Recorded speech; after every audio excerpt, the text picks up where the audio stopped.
guys, magandang araw po sa inyong lahat. So for today's video, mayroon tayong kunting i-share. Ayan. So, kung nakikita nyo, ayan o, kakatapos lang ng ulan. Ayan o, grabe yung ulan. So, ang oras pa lang ngayon ay 6:30. So, isipin nyo guys, sa 6:30 PM, tingnan nyo kung gaano pa kaliwanag. Ano? So, nagtaka ako dito sa aking mga amo. Isipin nyo, kung kailan ay sobrang ulan at kulog ng kulog. Ayan. So, pasensyaan nyo na yung aking kwarto. Kasi dito ko nilalagay ang mga damit nila.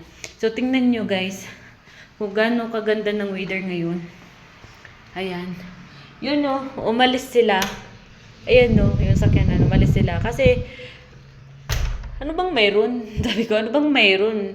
At gusto pa nila akong isama. Sabi ko, sa lamig na lamig ngayon, Diyos ko po, tapos gusto niyo po akong isama. Grabe kayo, tingnan nyo naman. So, kakatapos lang ng malaking ulan.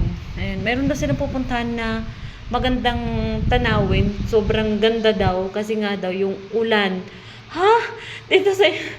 Kung kailan uulan, tsaka sila lalabas. At sabi ko, napaka-ignorante naman ng mga tao dito. Diyos ko po. Kung kailan uulan, tsaka palalabas.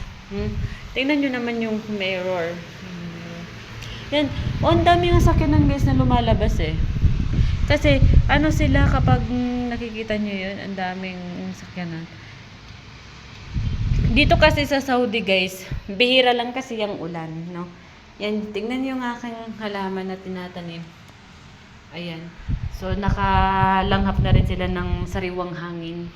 Kaya sabi ko, dito, iba. Pag umulan, masayang-masaya sila, nagpapaulan sila. Ngayon, kapag kapag Pilipinas, kapag umulan, takot na takot sa ulan. ano? Diyos ko, nang itsura ko, ano ka nangyari dito sa itsura ko? Para naman akong anay. Diyos ko, Rode. Yan.